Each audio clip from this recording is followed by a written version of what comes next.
Welcome back to the Wander West 2022 Ride Report. This was day 6, and we had super high winds last night at our campsite. Kept us up most of the night. I had done some laundry and strung out a clothesline, so in the middle of the night I had to get up and I had to go find all of our clothes that were scattered everywhere and tuck everything away.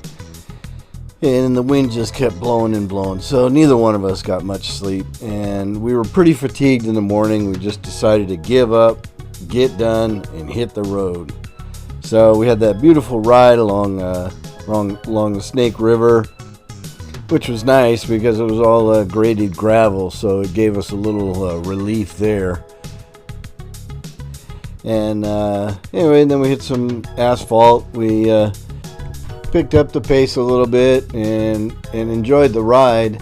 Thank goodness it gave us some time to wake up.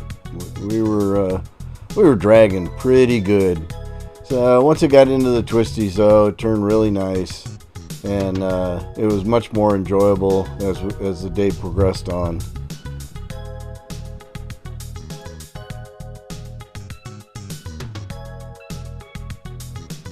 Kind of hard not to appreciate a nice twisty road along the river's edge. And almost every road we took had rivers, lakes, and we just had a ball. So even though we were tired, our eyes were a little droopy, it was still a lot of fun cruising.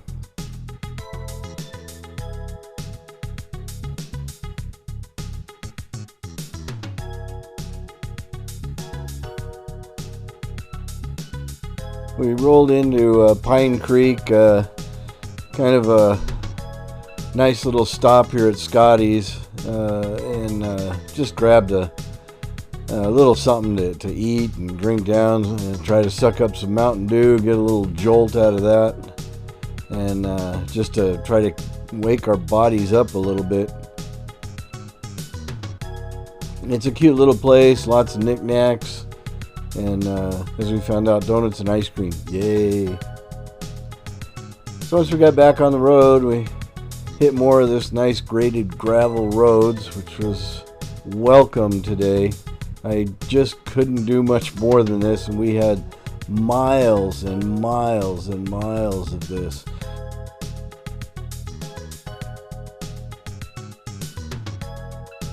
We were not expecting to get anywhere near a couple hundred miles on this day, but I think we actually pulled it off.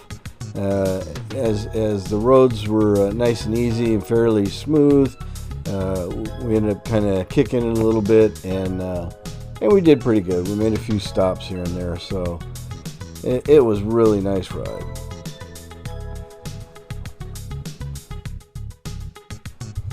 I've had a couple of questions about the junk on my dash, and I just thought I'd throw it in here.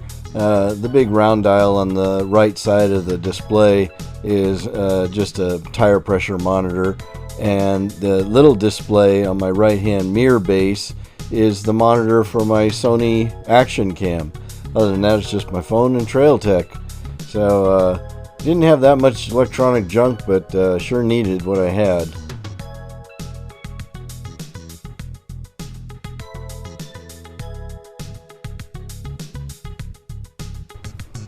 I left all this part in because I believe this was the only time on the entire trip that Matt made a wrong turn. Yep, he actually did. He made a wrong turn. Here I was pointing to the trail that I had already gone up and saw that was only a few hundred feet above us, but it wide off, and we were supposed to be on the upper road. After a couple of minutes of convincing him, yeah, we finally turned around. Yeah, I finally did it, man. I was the trail master for the moment.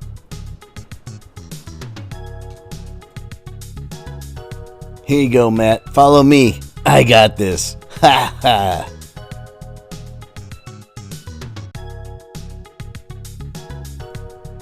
This also reiterates the golden rule of waiting for your ride buddy at the intersection. You know, Matt pulled in there And if you noticed on the video earlier, he waited there because I wasn't at the intersection and he didn't know which way I had gone. I had gone up to this road and then doubled back because I didn't see him either. So always keep that in mind on your rides. It's good, safe practice.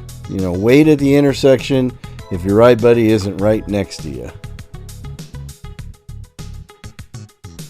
So we jammed down that road for a little while, and we had some nice weather. Wasn't too dusty or anything. We were just trying to make the best of the day. I'm sure Matt was just as fatigued as I was.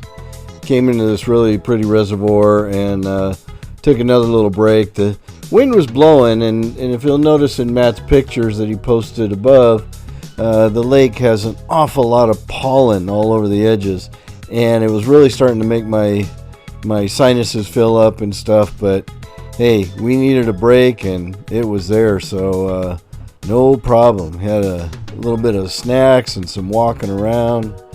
We were both feeling the pain of the night before.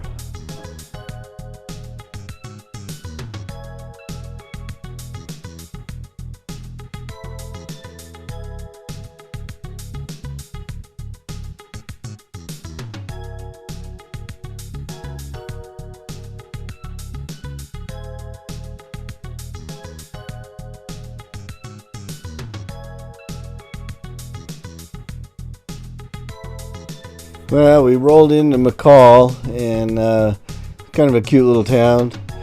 We scouted out trying to find a camping spot, but with the lake there, this is a pretty popular area, and everything was full. There was only one campground, it was full.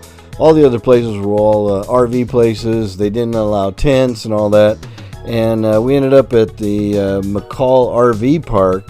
And they also didn't allow tents. And just as we were walking out, I saw a little sign, something about cabins. And so I turned around and I asked the lady if they had any cabins available. And she said, yeah, they had one. And it was pretty reasonably priced. It was a nice little cabin and everything. Had all the amenities. And, well, we picked rooms. And Matt picked the upper level room, which turned out to be about 3.5 to 4 feet of a roof clearance. So he spent the night and evening on his knees. Sorry, Matt.